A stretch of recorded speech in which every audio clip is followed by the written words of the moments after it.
안녕하세요, 차박해유입니다. 이 KGM의 토레스 EVX가 신차로 출시가 되고 사전 예약으로 23년 11월에 신차로 구입을 했습니다.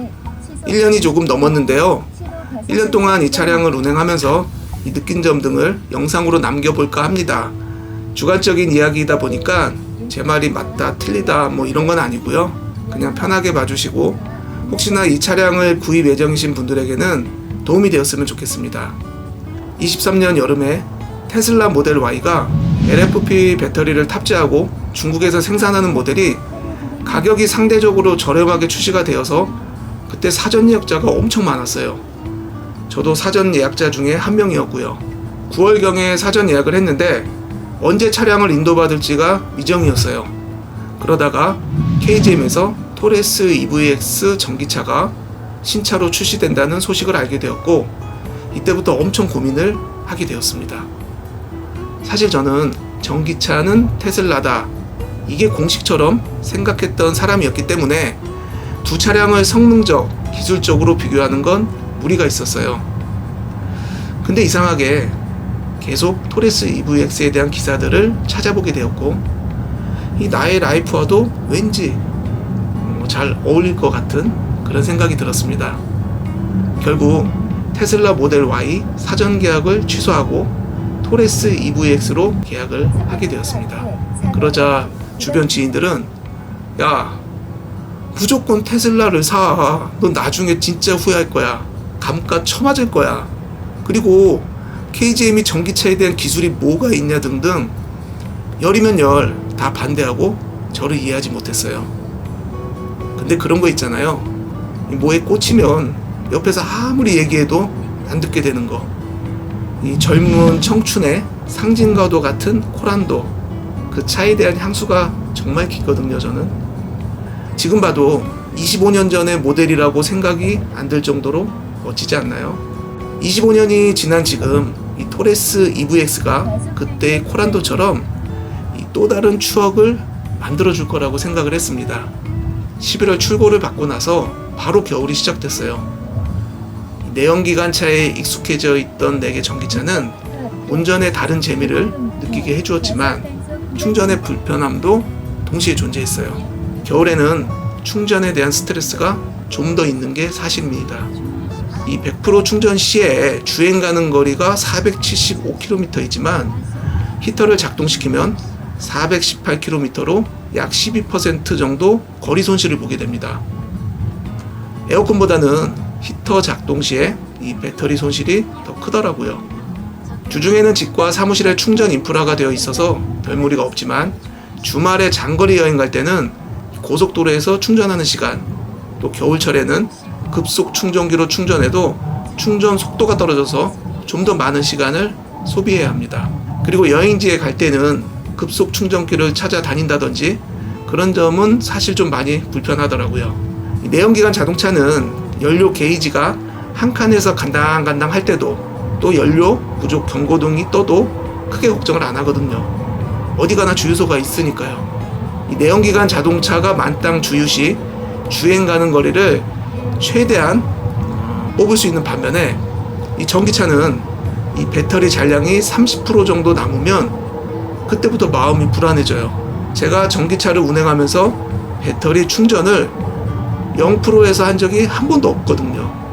거의 20에서 30% 정도 남았을 때 충전을 하는데 자 그러면은 이 히터를 켜고 100% 완충 시 418km에서 배터리 잔량 20에서 30%의 주행 가는 거리를 빼면 겨울철 배터리 100% 완충 시 심리적 주행 가는 거리는 약 300km 정도입니다. 주행 가는 거리가 조금은 아쉽죠. 앞으로 배터리 기술이 발달해서 완충 시에 주행 가는 거리 800km 정도 가능한 전기차가 나온다면 야 이건 진짜 획기적이겠다 이런 생각도 해보았습니다.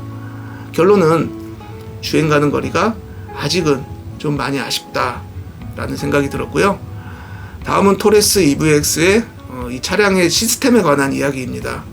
구입 초기에 시스템 에러, 즉 여러 경고등이 운행 중 발생되었어요. 혹시나 뭐가 잘못된 것이 아닐까 긴장했던 적도 있고요.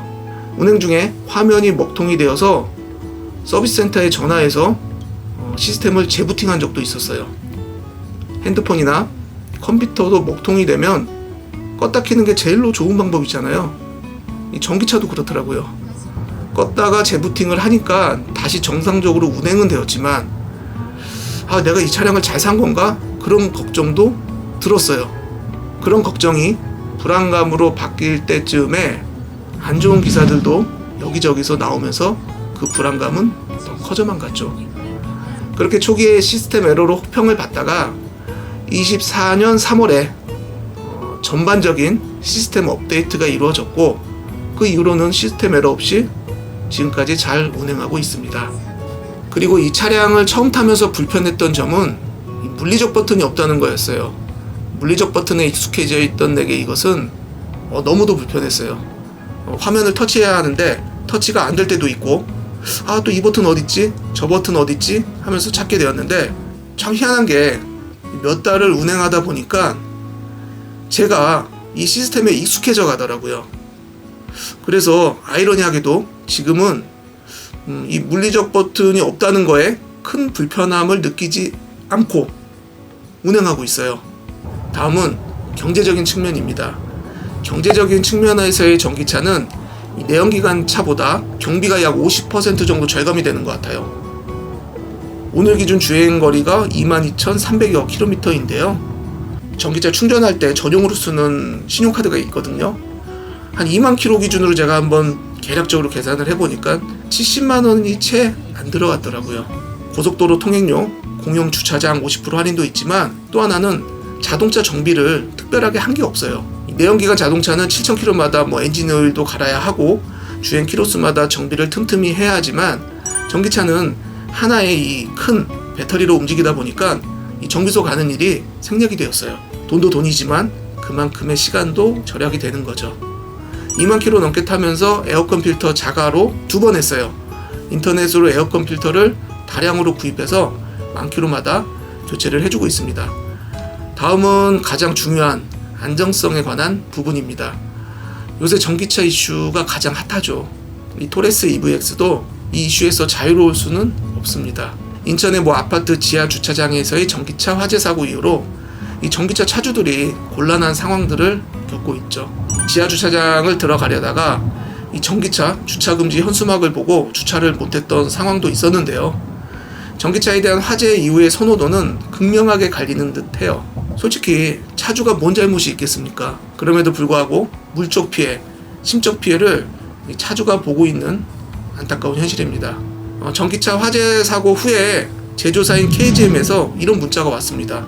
전기차 화재 시 최대 5억 원 보상 프로그램 안내, 국내 최장 보증기간이 10년 또는 100만 킬로미터 이내 보장, 그리고 KGM 전기차는 안전합니다. 토레스 EVX에 적용된 이 배터리의 다양한 시험 영상들, 이 두 통의 문자로 저는 KGM이 작지만 강한 그런 강소기업으로 거듭나기를 바라고 또 응원하게 되었습니다.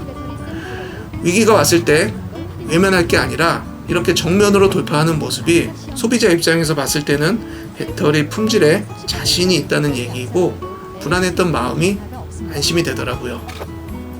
정비 사업소에 가서 이 배터리에 대한 안정성 검사도 받았는데 이상 없음으로 나왔습니다. 내연기관차, 하이브리드 자동차, 전기차 모두 100% 안정성이라는 건 없죠. 이 제조사에서 인정하고 수습하려는 자세가 필요한 것 같습니다. 소비자가 호구가 되는 일은 결코 일어나서는 안 되고요. 결국 그들이 쌓아올린 성은 소비자가 세워준 거니까요. 마지막으로 이 토레스 EVX의 아웃도어 라이프에 관한 이야기입니다. 여행과 차박을 좋아하는 저는 1년이라는 시간 동안 이 녀석과 많은 곳을 여행을 했습니다. 업무용으로만 이 차량을 사용했다면 이렇게 애정이 들진 않았을 거예요. 이 전기차가 아웃도어에 많은 장점이 있다는 걸 구입 후에 알게 되었어요.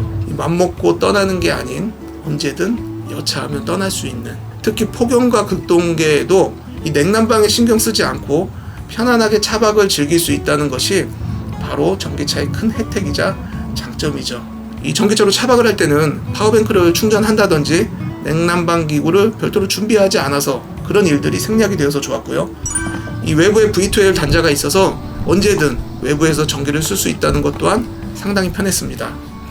이 차박 공간에 대해서 궁금해 하시는 분들도 많은데요. 1인 솔캠 스텔스 차박으로는 완전 좋음이고요.